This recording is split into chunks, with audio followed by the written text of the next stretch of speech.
It's my favorite booktube month of the year, Mystery Madness. And, well, my son was also born on St. Patrick's Day.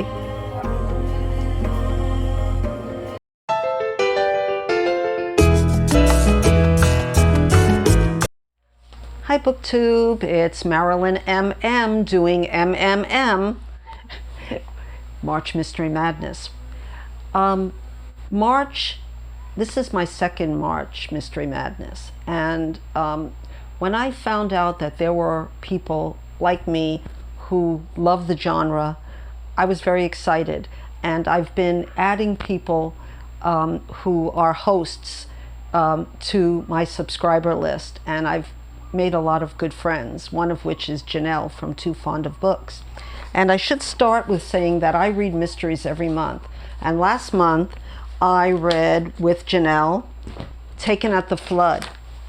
And we enjoyed it for the most part. This is an Agatha Christie book, and I'll probably be talking about this more. I also read Dumb Witness, which I liked even better because it had a dog in it. But this is March, so there's more Agatha Christie to read. And one of the Agatha Christie's that I'm going to read, my first buddy read with Brian at Bookish, and it's Endless Night. And it's supposedly one of Agatha Christie's favorite books. And I'll just read you a small synopsis. It says, well, someone says it's a wickedly ingenious murder mystery. Well, aren't most of Agatha Christie's books like that? So Michael Rogers dreamed of a perfectly designed house and a rich, beautiful wife. He found the girl and he built the house, but he built it at Gypsy's Acre, a place with a curse on it, where sudden death had already struck more than once. The crashing, not to say horrific surprise at the end, is perhaps the most devastating that Agatha Christie has ever brought off. Doesn't that sound exciting? I know I read this in my 20s, but to read it with Brian, I'm so excited because I know he'll bring some history to it because he was a history teacher. And he's just so much fun. So that's one of the buddy reads I have. The other Agatha Christie that I've read that I'm going to read this month is Peril at End House. It's also one, it's a Peril, and I can't really read the blurb because it's in green letters, and right now my eyes have been acting up. But basically, Peril wants to find the murderer, and it was a good book. I remember that. And End House is also a country house mystery, and I remember liking it very much. Okay, so what are my other buddy reads? Well, I have one other, and it's with Say Kevy, and we're going to read The Wall by Mary Roberts Reinhardt.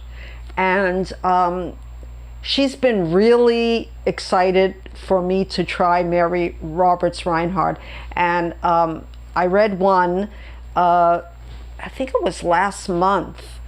It wasn't Footsteps in the Dark, that was another book, but it was The Circular Staircase. I'm thinking of another mystery that I read. And what is this about? I don't want to know too much because me and Kevy are going to get into it. But it says, The Wall, dazzling, devious, and man-hungry Juliet was anything but popular with the upper-class set she'd married into. So harried husband Arthur bought her off with a ruinously expensive divorce. But a few years later, like a destructive tornado, she turned up out of the blue and began causing trouble. Only this time, the trouble was for herself. Somebody bashed her beautiful head in. Oh, that sounds delightful. So I'm looking forward to reading this with Kevy. And there's a group read. I think Janelle is also hosting the group read. And it's The Breaking Point. Let me say first that the theme this year is 2 by 2. So everything the theme is very loose. So we're just, whatever you can figure out what 2x2 is. And Mystery Madness was created 7 years ago. Too bad it wasn't like 12 years ago. And Lizzie Faye Loves Books co-created it with Troy Towell. And I've been following Lizzie Faye for a while, but I'm just getting to know Troy, and he's delightful. He's very funny. So thank you, Lizzie and Troy, for creating this wonderful readathon. And we have so many hosts that I'm going to list them down below, because there's a lot of hosts. One was that I've looked at a couple of the announcements, and one is Jen from Remembered Reads, and one was Beautiful Minutia. But there was plenty. There's plenty of hosts to pick from. So you have a lot of suggestions. And I'm going to give some of my definite TBRs. And what I told you before, those are my definites. But there are others that I want to show you. And they're 2x2 also. And I have 2 Jack Frost mysteries. One is Night Frost, which was his second, and one is Winter Frost, which was his third book. And this is R.D. Wingfield. I didn't know when I was recommended these books that this was a PBS special. But when it was brought to my attention, I remembered vaguely what the DI or the detective inspector looked like, and I didn't watch it, but it came to mind what this is about. But anyway, I looked it up, and it says that Detective Inspector William Edward Frost is hopeless at paperwork, but second to none at solving mysteries. Inspiring the critically acclaimed television series A Touch of Frost, R.D. Wingfield penned 6 crime-busting novels featuring D.I. Frost, all celebrate the genius mind of the hapless D.I. in the ill-fated town of Denton, England. So I'm hoping to like these 2 books. And Night Frost, I started both of these and put them down because I didn't know which one I wanted to read. But I started this, and it started with a nasty flu going around the town of Denton, and leaving the police station understaffed. And there was a new detective who's starting that day, and he's told that this was a well-oiled machine, this place, and he finds out the opposite. That's all I've read so far. And I talked about this, Winter Frost, the last time, and I didn't like the first sentence because of the way that the older woman that was murdered was depicted. But, you know, this is a book written by a man, so, you know, I'm not saying that men can't write women well, but this was a while back when sometimes this is a man. So I think these are man-centered books, but that doesn't mean I'm not going to like them. So I'll let you know. So if you've read any of these Night Frost or Winter Frost and you like them or didn't like them, please let me know in the comments. So I have some more suggestions. And these were library books that I took out.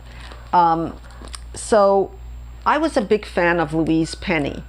And then I stopped reading her because of, I don't know, I didn't like some of her later books, so I stopped for a while.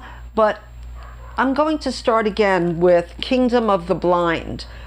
And this was written, too bad it wasn't 2x2, but it was written in 2018. So I'm thinking it might have picked up for me by then. So what is this about? Okay, when a peculiar letter arrives inviting Armand Gamache to an abandoned farmhouse, the former head of the Sûreté de Quebec discovers that a complete stranger has named him one of the executors of her will. Still on suspension and frankly curious, Gamache accepts and soon learns that the other two executors are Myrna Landers, the bookseller from Three Pines, and a young builder. None of them had ever met the elderly women, and the will is very odd, and so this sounds like something I would a book that I would really like, and I'm looking forward to getting back into the Three Pines people. Some of them very interesting and strange. Okay, so that's one of the library books, and the second one is called Grave Reservations by Sherry Priest, and I have some grave reservations about reading this book because she's written horror books before, but I'm giving it a fair shot. And it says that psychic visions guaranteed, accuracy not so much. I like the way that's blurbed. So meet Leda Foley, devoted friend, struggling travel agent, and inconsistent psychic. When Leda, sole proprietor of Folly's Far-Fetched Flights of Fancy, impulsively rebooks Seattle PD detective Grady Merritt's flight, her life changes in ways she could have never foretold. When his original plane blows up on the runway, Grady begins to suspect that Leda's special abilities could help him with a cold case. So I'm going to give this a try. Like I said, the author is Sherry Priest. She has 24 books and novellas, including the horror novel The Tell, the acclaimed Gothic Maplecroft, and the award-winning Clockwork Century series, beginning with Bane's Haker. And she's been nominated for the Hugo Award and the Nebula Award, and she won the Locus Award for Best Horror Novel. So I'm not really into horror, but this sounds like a straightforward mystery. Sounds a little cozy to me, but we'll see. So then I have two from my shelves. So two that I started recently, but I put back. And one is called Stargazy. And I really was interested in this one. Martha Grimes can be a hit or miss for me. So this one, after a luminous blonde reboards, then leaves the double-decker bus that Richard Jury is on, he follows her up to the gates of Fulham Palace and gets no further. Days later, when he hears of her death in the palace walled garden, Jury will wonder if he could have averted it. I got to that part. And it was very interesting the way he was following her, but he didn't really know why he was following her. So this looks really interesting. Martha Grimes often, or all the time, I'm not sure, you can tell me in the comments, names her books after pubs in England. So Stargazy sounds like one. And the next one, The Case Has Altered, also a Richard Jury novel. And it says, I didn't start this one, but it says, timeless, peaceful, and remote, the watery Lincolnshire ferns seem as an unlikely setting for murder. But two women, a notorious actress and a servant girl, have been killed there in the space of 2 weeks. And the Lincolnshire police are sure the murders are connected. And they think a friend of Richard Jury is responsible. They both sound really good.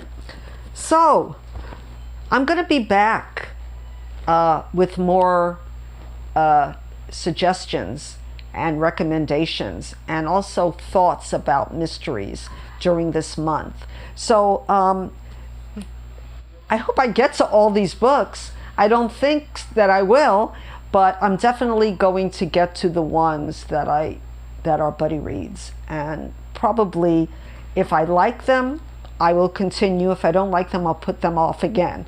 So I hope you enjoy March Mystery Madness, and thanks to all the hosts that are participating and all of the activities that are on different social media, Goodreads, Instagram.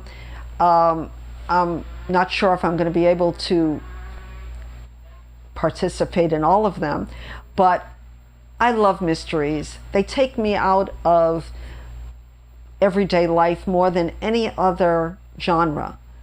So If you haven't already subscribed, please consider doing so.